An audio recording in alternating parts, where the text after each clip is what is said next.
Venezia le navi da crociera passeranno ancora davanti a San Marco, infuocata assemblea di comitati e associazioni cittadine che si dicono pronte a riservare alle navi l'accoglienza che si meritano. Nessun ferito ma momenti di paura e diversi danni al pontile della CTV dell'ospedale civile di Venezia, centrato in pieno da un motoscafo dell'idroambulanza nel pomeriggio. Riaprire i locali per cena anche se all'aperto e se non altro un passo avanti verso la normalità. Non entusiasti ma ottimisti alcuni ristoratori mestrini accolgono così le nuove linee guida anti-Covid. Il nostro reportage nella Venezia al tempo del Covid, spopolata di residenti e senza visitatori, la città tende semivuota il via libera per la ripartenza del turismo. Presentato dal Consiglio di Procuratoria il piano di tutti gli interventi di messa in sicurezza della Basilica di San Marco e dell'area marciana dall'Acqua Alta, il progetto è già stato approvato. Quasi 1000 firme raccolte in poco tempo e senza fatica ad orso duro per chiedere di ripristinare il vecchio numero di corse di Vaporetti alla fermata di Carezzonico. Con i nuovi orari le corse si sono quasi dimezzate. Venezia in vantaggio per quasi tutta la partita e poi beffato al 94esimo da 2 reti che lo fanno tornare da Salerno a mani vuote. Martedì si torna in campo al Penzo contro il Chievo. Bentrovati, buonasera telespettatrici e telespettatori di Antenna 3. In primo piano la mobilitazione contro le grandi navi. Infuocata assemblea infatti nel pomeriggio di comitati e associazioni cittadine contrarie al passaggio delle grandi navi davanti a San Marco. Questo il resoconto di quanto successo. Pensavano di dover commentare un loro successo dopo il decreto del governo che il 1° aprile scorso ha deciso di spostare fuori dalla laguna il traffico delle grandi navi a Venezia. La notizia delle scorse ore, che però ha confermato che dal prossimo 5 giugno le crociere passeranno ancora una volta davanti a San Marco, ha fatto sobbalzare gli attivisti. Pronti al blocco, hanno detto in molti durante l'assemblea del pomeriggio. Tommaso Cacciari, leader dei comitati No Grandi Navi, non è andato troppo per il sottile. In barba alla legge, in barba ai decreti, in barba a ogni tipo di normativa, invece le navi da crociera ripasseranno proprio in bacino di San Marco dal prossimo 5 giugno. Questa è una vergogna globale, il governo ha fatto un'ulteriore figura veramente da cioccolattai e ne risponderanno all'opinione pubblica non solo nazionale ma anche internazionale, perché dal 5 le navi da crociera avranno l'accoglienza che si meritano. L'ultima, una frase sibillina che prelude a nuove mobilitazioni e blitz per cercare di impedire il passaggio delle crociere davanti a San Marco.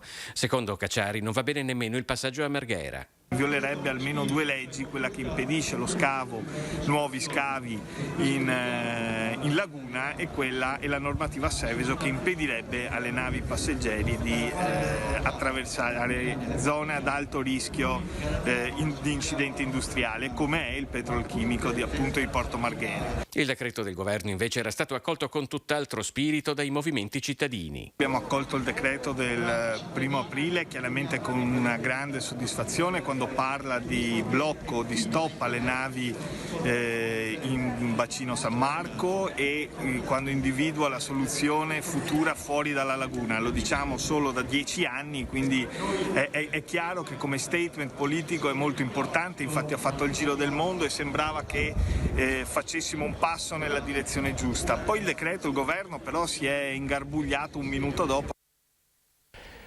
La cronaca per cause in corso di accertamento: una idroambulanza del SUEM 118 in fase di manovra nello spazio acqueo antistante l'ospedale civile è sfuggita al controllo del pilota e ha fermato la corsa fuori controllo sul camminamento del vicino pontile ACTV. Non si registrano danni a terzi, anche le 2 persone a bordo, il pilota e un operatore sociosanitario, non hanno subito conseguenze serie, vengono valutati dai sanitari del Santi Giovanni e Paolo per la doverosa osservazione. Danneggiata in modo serio un'imbarcazione ormeggiata nei pressi e la balaustra del pontile. Lievi invece i danni che a una prima verifica sono stati subiti dal mezzo acqueo. La direzione del SUEM 118 ha avviato le congrue verifiche sull'incidente per confermare l'ipotesi più accreditata dalle prime ricostruzioni, e cioè quella di un'avaria.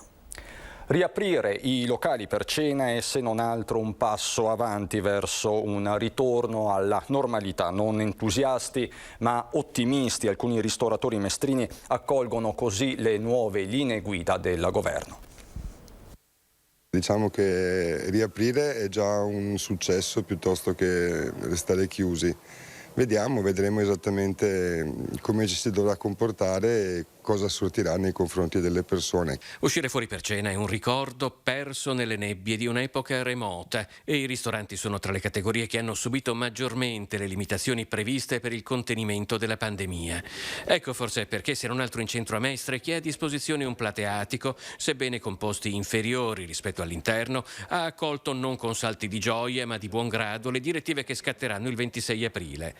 All'interno del suo locale, vicino a Piazza Ferretto, Stefano Ceolin ha messo dei palloncini a sostituzione dei clienti. I clienti veri si prepara ad accoglierli nel piccolo plateatico che ha di fronte. Vediamo, poi tutto sarà anche molto soggetto alle condizioni del tempo. Per mia esperienza, diciamo che se parliamo della cena, che peraltro sarà comunque limitata rimanendo il coprifuoco alle 10 di sera, in genere fino alla seconda metà di maggio le persone non usano cenare fuori. Una cosa è prendersi un aperitivo, altra cosa è sedersi per cenare. A fianco del Teatro Toniolo, Nicola Cernisone e il suo socio hanno aperto la propria attività in piena pandemia e non vedono l'ora di ripartire. Proviamoci, in tutta sicurezza. Proviamo ad aprire, a riaprire. La vostra attività sarà stata molto provata da queste chiusure forzate. Quanto potrete ancora resistere e quanto appunto sia importante questa riapertura? Allora, guardi, io con i miei soci abbiamo aperto il 1° gennaio di quest'anno. Abbiamo rischiato e sì, tutto quanto è messo in conto, però non potremo andare avanti tanto senza un po' di risorse. Venezia è pronta a ripartire, ma ognuno deve fare la sua parte, compreso l'esecutivo. Il messaggio arriva dall'assessore comunale al turismo. Venezia vuole ripartire con chiare indicazioni da parte del governo e con una grande capacità di comunicare al mondo la sua volontà di ripartenza. Da troppo tempo la città è in ginocchio e ora ha deciso di ripartire, ma serve un grande impegno anche da parte del governo, che deve fornire date certe per permettere di programmarsi. 2 grandi eventi ci consentiranno di essere i primi in Italia a rimettere in moto il meccanismo turistico, e saranno sicuramente la Biennale del Salone Nautico il 22 maggio e il 29 maggio. Intorno a questi 2 eventi Venezia prepara la stagione turistica. Ovviamente per partire bene servono indicazioni precise dal governo, protocolli chiari e definiti, dati in anticipo. È impensabile che si consideri il turismo come un interruttore, non basta premere un pulsante per pensare che tutto possa ripartire. Serve programmazione e serve comunicazione in anticipo, in modo che gli operatori possano prepararsi, gli albergatori possano fare la formazione del personale, possono chiamare il personale, i ristoratori possono fare gli ordini, si possa organizzare la macchina turistica. E così anche per il settore della croceristica. Le navi pare siano interessate a tornare a Venezia, il governo dopo 8 anni ancora non ha trovato una soluzione definitiva. Ecco, non possiamo consentire di restare ancora appesi all'incertezza, perché le compagnie che vogliono venire a Venezia devono sapere bene dove ormeggiare e quale rotta percorrere. Venezia che continua a vivere di una singolare e paradossale solitudine, come ci racconta in questo reportage Anna Maria Parisi.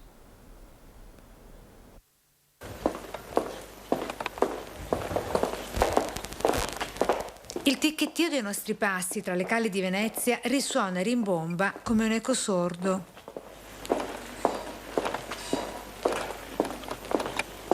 La cui voce, passo dopo passo, si ripresenta vilipesa e splendida nella sua solitudine, interrotta solo a tratti dal vociare dei veneziani, a passeggio e a far spesa nella loro città. È mezzogiorno. Accanto a noi le saracinesche abbassate di molti negozi e altre alzate, ma con l'ingresso chiuso. Tra le vetrine del centro impazzano inaspettati sconti che sembra facciano a gara a chi offre di più. E la crisi di astinenza, di libertà. Io poi lavoro nel mondo del turismo, assolutamente Venezia così vuota è una tristezza assoluta. Noi abbiamo assolutamente bisogno del ritorno dei turisti. È la forza di non arrendersi all'abominevole virus, il mostro, che ha desertificato pure la maestosa e feconda Piazza San Marco, dove si spera, d'ora in poi, le riaperture portino un deciso cambio di passo. Abbiamo un legame con Venezia che non è quello del mero residente, ma di coloro che vogliono in qualche modo difendere e divulgare la storia e la cultura della Serenissima. Venezia tramortita, mortificata, amareggiata, screditata dal paradosso dell'amore ostile verso i turisti. Credo che sia un dramma e quindi, però sai, io sono nato a Venezia e mi ricordo la Venezia degli Stone, dei 20 anni miei, era una città. Non si può distruggere una città e non mettere abitanti. Io sono tra i più giovani che vive a Venezia, si figuri lei. Ripercorrendo a ritroso quest'ultimo anno e mezzo, dall'Acqua Alta ad oggi, l'auspicio è che Venezia torni al più presto ad essere ammirata da tutto il mondo. Fortunata a vederla così, ma spero che si ripopoli presto. Il cuore di Venezia, la Basilica di San Marco, importante seduta del Consiglio di Procuratoria. C'è stato un consiglio di procuratoria che ha ribadito un po' le cose. Il protopiano ha elencato tutte le opere che sono state fatte negli ultimi anni, nello stesso tempo ha dato dei percorsi per poter andare avanti. Il patriarca Moraglia ha detto delle parole molto belle dicendo: noi abbiamo un compito, non è soltanto religioso nei confronti di San Marco e della sua basilica, ma un compito anche sociale. Cita il patriarca Moraglia, il professor Amerigo Restucci, già rettore dell'Università IUAV di Venezia e componente del Consiglio della Procuratoria di San Marco, per illustrare il piano degli interventi presentato venerdì per mettere in sicurezza la Basilica di San Marco. Il progetto è già stato approvato. Intanto per una messa in sicurezza della Basilica con le acque a 90 centimetri. Poi quando pensate di poter partire con i lavori per arrivare in tempo? Credo nei prossimi mesi, insomma, già nei prossimi mesi, in modo da essere per ottobre, con l'inizio della stagione invernale, un po' più al sicuro rispetto all'attuale situazione. Intanto la cattedrale riapre ai visitatori e il 4 è in programma un concerto con musiche di Stravinsky, la presenza dell'orchestra del Teatro La Fenice e i maestri della Cappella Marciana. E si potrà entrare a piccoli passi con tutta la prudenza del caso, quindi visitando la Basilica, decidendo di poter guardare anche la Pala d'Oro e compatibilmente con piccoli gruppi, non piccolo numero di persone, da 4 a 6, anche andare e salire sul campanile, dal quale poi l'immagine di Venezia è particolarmente straordinaria. Ad Orsoduro sono quasi 1000 le firme raccolte in poco tempo per chiedere di ripristinare il vecchio numero di corse di vaporetti. Il vaporetto passa oltre la fermata di Carezzonico. Da mesi è una scena diventata abituale e che ha creato non pochi malumori tra gli utenti. Rispetto agli orari precedenti è saltata quasi una corsa su 2. Il 12 ottobre hanno affisso un cartello che avvisavano che, dato che si facevano dei lavori all'imbarcadero di Sant'Angelo e quella parte di là dell'acqua restava non servita, una corsa sarebbe stata cancellata da qui e spostata a San Samuele. Dopodiché, mesi dopo, questa provvisoria variazione è diventata definitiva, riducendo del 40% le corse dalla fermata di Carezzonico. A Venezia si dice provvisorio come il ponte dell'Accademia, temporaneamente realizzato in legno nel 1933 in attesa della struttura definitiva. Il timore è che accada lo stesso anche per i nuovi orari della fermata del vaporetto di Carezzonico. Stiamo parlando dell'unico percorso che raggiunge il presidio ospedaliero del Giustinian, dove c'è l'unico centro Covid. Questo è l'unico percorso senza barriere architettoniche. Avere diminuito le corse crea disagio e anche un po' di confusione, perché la gente arriva e poi non trova il vaporetto, deve aspettare, non sa qua. Insomma, gli anziani dovrebbero essere maggiormente tutelati. Attraversata Cale del Traghetto si arriva in Campo San Barnaba. Alla tabaccheria sono state raccolte gran parte delle circa 950 firme ancora in attesa di risposte ufficiali per chiedere il ripristino delle corse. C'è anche il Museo di Carezzonico, c'è la Scuola Grande dei Carmini, ci sono molte scuole, per cui veramente credo che il servizio serva, al di là del fatto che non ci sono turisti, ma noi qua fortunatamente siamo ancora veneziani. La riduzione delle corse dei vaporetti segue la dismissione del servizio di traghetto gondole di San Samuele. Il sospetto è sempre quello, che tutto sia tarato sui turisti. Se incidentalmente hanno le stesse esigenze dei residenti, bene, altrimenti pazienza. Il futuro di Palazzo Fortuny arriva a Farsetti con una interrogazione del consigliere PD Saccà. Palazzo Fortuny è uno degli 11 musei gestiti dalla Fondazione Musei Civici di Venezia, ma dalla rimozione dell'ultima responsabile il 12 novembre 2019 non si conoscono le strategie culturali che dovrebbero caratterizzarlo nei prossimi anni. A sostenerlo e chiederne conto con un'interrogazione presentata a Farsetti è il consigliere comunale Giuseppe Saccà. Ormai è dal giorno della famosa acqua alta che il Museo Fortuny non ha più un responsabile, è stata rimossa come si sa bene e da quel momento in poi si è entrati in una zona d'ombra. Ecco, noi abbiamo fatto un'interrogazione proprio per capire che cosa sta accadendo dal punto di vista scientifico, conservativo, perché si è parlati di danni anche subiti dal palazzo durante l'acqua alta e poi dopo, come sappiamo tutti, c'è stata la pandemia e appunto da quel dì il museo è di fatto senza una direzione scientifica. Nell'interrogazione Saccà osserva come coi dipendenti dei musei civici in cassa integrazione per pandemia manchi il personale qualificato addetto alla conservazione della casa museo e come non si sappia nulla né del progetto di riallestimento né dei lavori necessari a riparare i danni subiti al piano terra per l'acqua granda di 1 anno e mezzo fa. Ovviamente l'interrogazione è stata presentata all'assessore alla cultura, qua si apre un tema che conosciamo già da tempo, ovvero che da più di 5 anni che di fatto non esiste un assessore alla cultura e questo si risente, diciamo che gli effetti di questa assenza sono ben visibili in città. Speriamo, lo abbiamo chiesto espressamente, che almeno per dibattere, insomma, per discutere di un museo così importante l'assessore alla cultura, ossia Luigi Brugnaro, venga in commissione per spiegarci quali sono i programmi del museo e anche della Fondazione Musei Civici e chissà, magari si riuscirà anche a parlare dell'impostazione generale dell'assessorato alla cultura. Più forte del Covid, in attesa di riaprire, non si ferma la stagione virtuale della Fenice.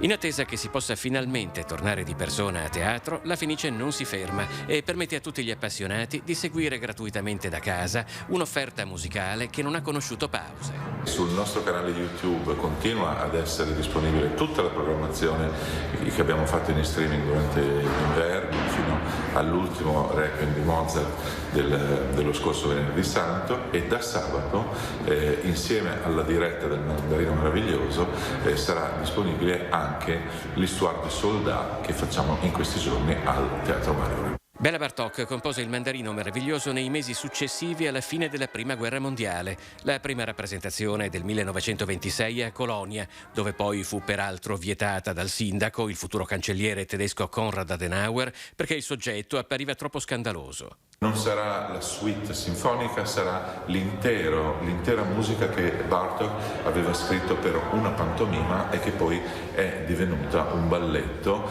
che vede non solo la presenza dell'orchestra ma anche del coro. In questo caso è una delle partiture più spettacolari del Novecento. I prossimi appuntamenti sono con uno dei compositori italiani più famosi di sempre che con la Fenice aveva stretto un fecondo rapporto artistico, Giuseppe Verdi. Avremo due grandi solisti, Michele Pertusi, basso, e Luca Salsi, baritono, a cantare le loro pagine delle 5 opere che Verdi ha scritto espressamente per la Fenice, con orchestra e coro della Fenice diretti dal maestro Riccardo Frizza.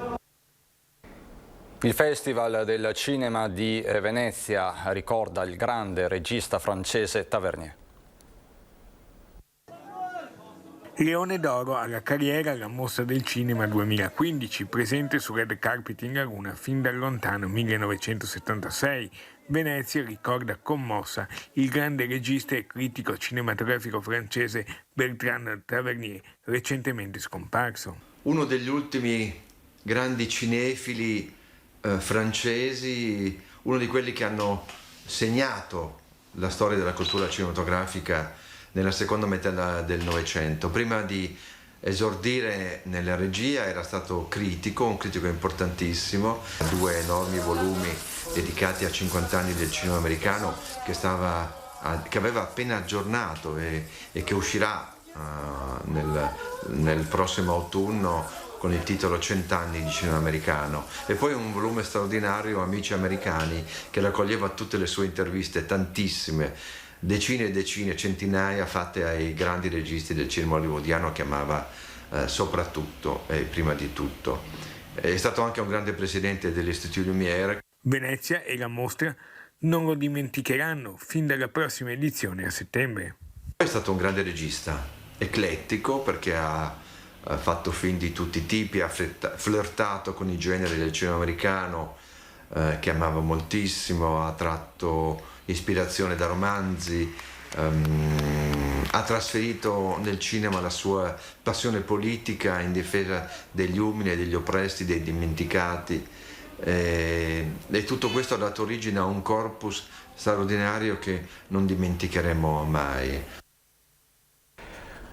Lo sport, il calcio, sconfitta per il Venezia in trasferta nel pomeriggio a Salerno. Allo scoccare del 90° i lagunari erano saldamente in vantaggio per 1-0. Dopo i 4 minuti di recupero sono usciti sconfitti per 2-1 nel big match di giornata in Serie B. Il Venezia viene così beffato in pieno recupero e torna a casa senza punti e mangiandosi le mani per l'occasione sprecata, ma lei aveva firmato al 35° il vantaggio per gli arancione verdi, al 92° il pareggio di Gondo, che 2 minuti più tardi, realizzando la doppietta, lasciava il Venezia senza punti. Ma non c'è tempo per le recriminazioni. Martedì si torna di nuovo in campo alle 19 al Penzo contro il Chievo, derby quindi tutto veneto. Vi lascio con queste immagini che ci ha appena inviato il nostro collega Lorenzo Maier, relative all'incidente che vi abbiamo dato in apertura, che vi abbiamo raccontato in apertura. In fase di manovra nello spazio acqueo antistante l'ospedale civile di Venezia, una idroambulanza del SUEM 118 è sfuggita al controllo del pilota e ha fermato la corsa fuori controllo sul camminamento del vicino pontile. Fortunatamente non ci sono feriti. Da Venezia e dal veneziano è quindi tutto. Ci sono le previsioni del tempo. Buon proseguimento di serata.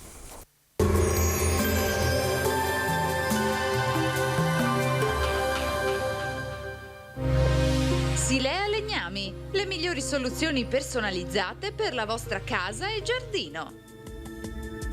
Bentrovati al meteo. È una circolazione instabile ad influenzare l'andamento del tempo in questa domenica 18 aprile. Vediamo insieme quali conseguenze avrà sul nostro territorio. Nel dettaglio, sul Veneto non avremo condizioni di maltempo diffuso, ma insomma la giornata risulterà estremamente variabile. Il cielo sarà molto nuvoloso sin dal mattino, dal pomeriggio piogge sui settori montuosi e localmente fin verso le aree limitrofe pianeggianti, fenomeni intermittenti e in genere di debole intensità. Temperature minime tra 1 e 7 gradi, valori massimi oscillanti invece tra i 12 e i 15 gradi all'incirca.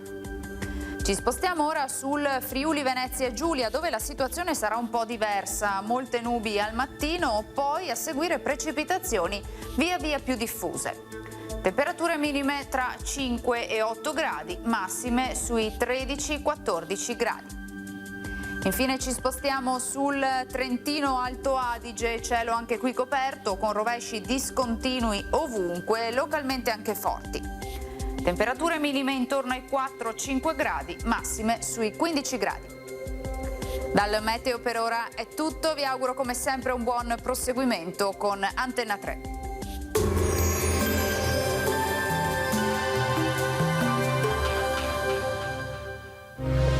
Silea Legnami, le migliori soluzioni personalizzate per la vostra casa e giardino.